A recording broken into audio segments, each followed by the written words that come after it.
perhaps to reduce fears about the growing public costs associated with the rising number of older baby boomers, as well as to counter negative images and stereotypes of the elderly, gerontologists and aging advocates have adopted the language of active aging, productive aging, successful aging, healthy aging.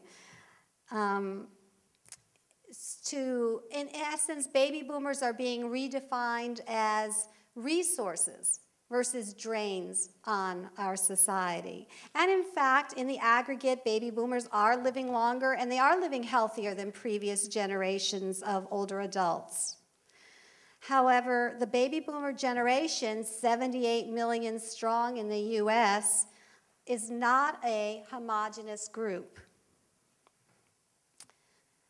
As Mary Elizabeth Hughes and Angela Rand point out in their book, The Life and Times of Baby Boomers, while the oldest of the early baby boomers graduated college in the Summer of Love, the youngest of the late boomers finished college during the Reagan years.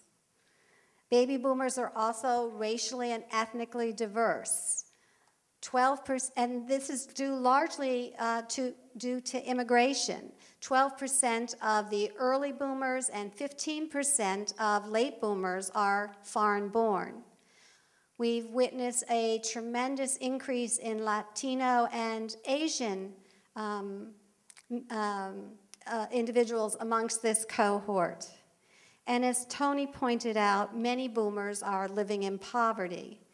In fact, this group has the highest wage inequality of recent generations. And 10% of the young baby boomers are living in poverty right now. Moreover, as this slide illustrates, this economic divide or gap will only widen. And we anticipate seeing even greater wealth disparity amongst the baby boomers as they go into old age. I always think that slide is so profound. It feels like my life at times. The baby boomer generation has also experienced the rise of the non-traditional family and the retreat from marriage. The stark reality is that 1/3 of baby boomers will enter old age as singles, whether due to divorce, widowhood, or never marrying. Moreover, the relatively lower birth rate amongst baby boomers means that they'll have fewer children to call upon in old age. Yet despite this diversity, the baby boomer generation is rarely viewed as a person struggling to make ends meet. The image that we conjure up isn't typically a 56-year-old African-American woman working in home care, driving a 15-year-old car, raising a grandchild who has saved less than $10,000 for her retirement years. That isn't the photo or the public image of the baby boomers. As I mentioned before, attitudes about work in later life are shifting, and in fact, we see that labor force participation of older men and women are already increasing. As this slide shows, about 1/3 of older men and 1/4 of older women, 65 to 90 years of age, are currently in the paid labor force. Moreover, surveys such as the AARP 2003 survey of workers over the age of 45 show that almost 70% of adults plan to continue working in their retirement years. Slightly more than 1/3 of these individuals said they'd work part-time out of enjoyment or interest. About 1/5 say they'll work part-time because they need the income. About 10% said they intended to go into business for themselves. And about 6% said they were going to work full-time, but in a totally different area than they are engaged in currently. Particularly relevant to our conversation today is that baby boomers often identify a desire for social connection, as well as the opportunity to engage in meaningful work and make a contribution to the community as important factors in their decision about whether they're going to work in their retirement years. The MetLife Foundation Civic Venture 2005 New Face of Work survey revealed that half of surveyed adults aged 50 to 70 expressed interest in work and retirement that helps communities and those in need.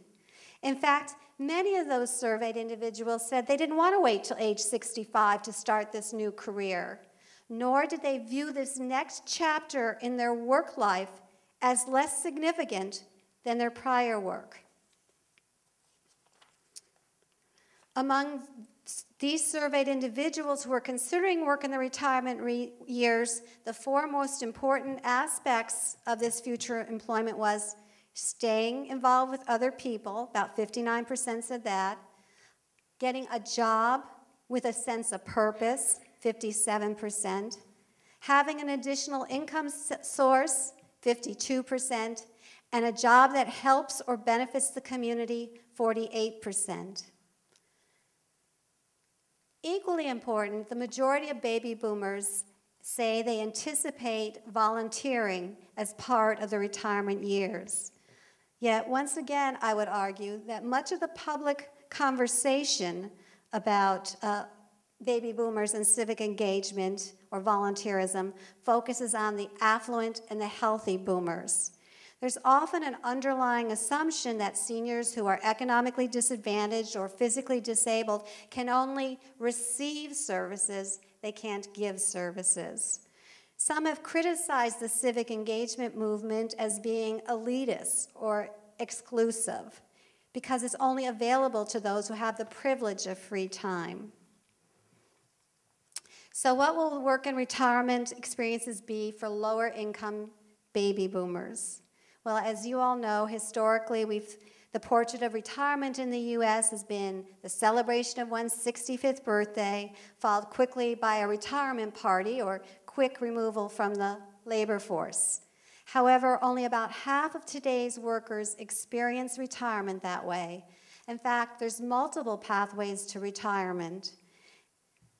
And once again, when we talk about baby boomers and this retirement transition, there's an assumption that it's voluntary or it's a choice. Yet for a significant number of Americans, their exit from the paid labor force is involuntary or forced.